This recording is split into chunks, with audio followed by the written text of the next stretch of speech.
Hello, I'm Steve Shaw, National Coordinator of Football Officials and Secretary Rules Editor for the NCAA. And today we're continuing our series preseason training videos for 2025, and we're going to be focused on kick plays. Now, it's interesting that only 11% of all of our plays are kick plays. 4.7% are punts, 6.3% are kickoffs. But when you gauge the complexity of the play and the many things that can happen during kicks, well, it takes way more than 11% of our officiating energy. And if something strange is going to happen in our game, it's most likely to happen on a kick play.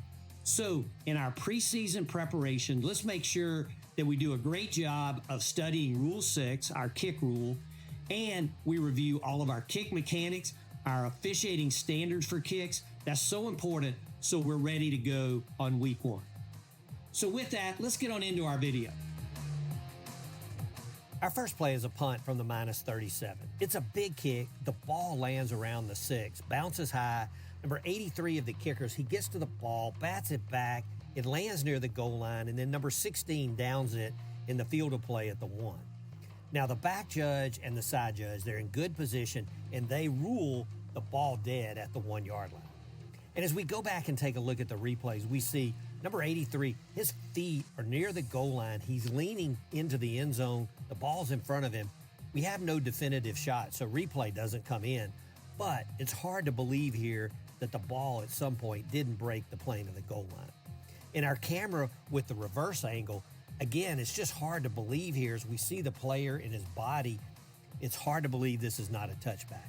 Now, I'll go with our officials looking down the line, but let's be alert for the ball breaking the plane at any time on these type plays. And if you're not sure, we're best to go with a touchback.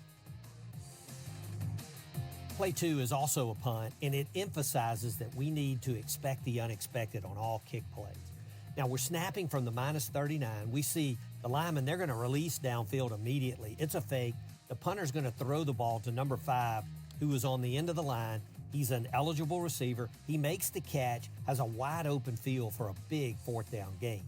Now, we had ineligible receivers clearly downfield when the pass was released, but the line judge does a good job of staying at the line of scrimmage, and he's able to clearly identify that the pass is caught behind the neutral zone, so we have no issues with the ineligibles being beyond the 3-yard limit. This is a good alert by the crew on a fake punt, and they officiated this play in a superior manner. Good job. Play 3 is another punt, and we see that after the snap, there's heavy pressure on the kicker, and we see number 9, he makes strong contact to the kicker, and the referee gives the tip signal, but the center judge is going to get his marker down for roughing the kicker. Now, the referee and center judge, they come together, they talk it through, and then we're going to get an excellent announcement from our referee. Personal foul, roughing the kicker. Receiving team, 15-yard penalty, automatic first down. Now, this is a good job to talk this through and come to the proper decision. And we know that replay, they can also come in on this if there is video evidence of a tip. But as we go back and look, it appears that the ball got completely under number 9. The ball was not tipped, and replay can uphold this call without stopping the game. And the referee does a good job. He comes back and identifies that the foul was on number 9 of the defense. And this is a tight call, but really good communications on the field between the crew and from the booth to the field to get this call correct. Play 4, I want to talk about the formation of the offense. Now, we see the left tackle of the punt team. He's way off the line. That's an advantage for the offense. And we see that the headline judge, he gets the marker down for an illegal formation right after the snap. Now, we're going to get an excellent announcement from our referee here. Illegal formation. Kicking team, more than 5 members in the backfield. That 5-yard penalty will be added to the dead ball spot. First down, Louisiana. First, it's a good job communicating with the receiving team head coach for penalty enforcement options. And we know that they can have this foul enforced at the previous spot with the down repeated or at the spot where the subsequent dead ball belongs to Team B, which is what they did here. So really good job. Now, as we go back and take a look at the formation, this is a correct call. This is not a warning. Remember, our officiating standards state that And an eligible lineman, if he's lined up with their head clearly behind the rear end of the snapper, that there's daylight there, a foul will be called without warning. So this is a good job by our headline judge for identifying this and getting the marker on the ground. Play 5, first quarter, 2:19, and we have a kickoff. And this play emphasizes again that we must always be alert on any type kick. So we see number 44, he approaches the ball. He's going to try a surprise onside kick. Now, we're properly in our normal kickoff alignment here, but we must always anticipate a potential onside kick. Now, the crew is very alert here, and our coverage and mechanics, they're solid, and we're very decisive in the ruling, recovery by the kicking team. And as we go back and take a look at the play, the first thing we notice, the kicking team, they remained onside. And remember our officiating standard. The kicking team's restraining line on an onside kick should be officiated as a plane, with a change for this year stating that when in doubt, the kicking team player has not broken the plane. We want it to be a quality foul if we call offside on an onside kick. We evaluate the blocks on this play, and they're all legal here, and then we're very decisive in ruling the kicking team has recovered the ball. This is well done by an alert crew. Great job. Play 6 is a great illustration of ensuring that we keep our team straight on kick returns. Now, we see a punt here by the red team. Number 6 on the receiving team, he makes a great return, and the ruling on the field is number 6 was down before the ball came loose, but we had a flag back at the receiving team's 35-yard line.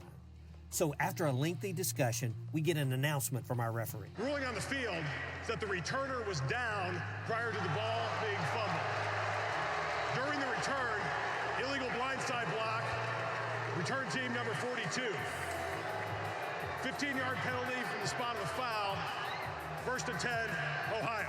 Now, there's a quick replay, and we see immediately that the ball was loose and the runner was not down. So replay is going to stop the game, and they're going to overturn the play to a fumble and immediate recovery by the kicking team. But during the stop, the crew corrects the illegal blindside block to number 43 of the kicking team. And we can see here it is an illegal blindside block, and it is number 43 of the kicking team. Very unusual, but this highlights that we need to be keenly aware of the team committing a foul on returns and not just assume it's on the receiving team. With all this corrected, we know that since the kicking team fouled during the return, this penalty would be enforced from the end of the related run on the return, so where the ball was fumbled. So right at the 15-yard line, it'd be penalized half the distance to the goal, and the receiving team will have 1st and goal at the 7.5-yard line. Play 7, we get a punt. It's a high kick, relatively short, and the receiver, he makes an on-the-run catch and returns upfield and is going to go out of bounds. Now, immediately, the kicking team head coach asks about a waving signal, and the crew discusses this, and we're going to get an announcement by our referee. The receiver had a fair catch signal. The ball will be placed at the 37-yard line. Really close, guys. Yep, really close. And as we go back and look at the replays behind the receiver, we see there is a waving motion here, and this is good judgment by the crew to make this an invalid signal and take the return away. We even see on one replay that number 0 of the kicking team, he lets up right at point of attack. But this is good work by the crew.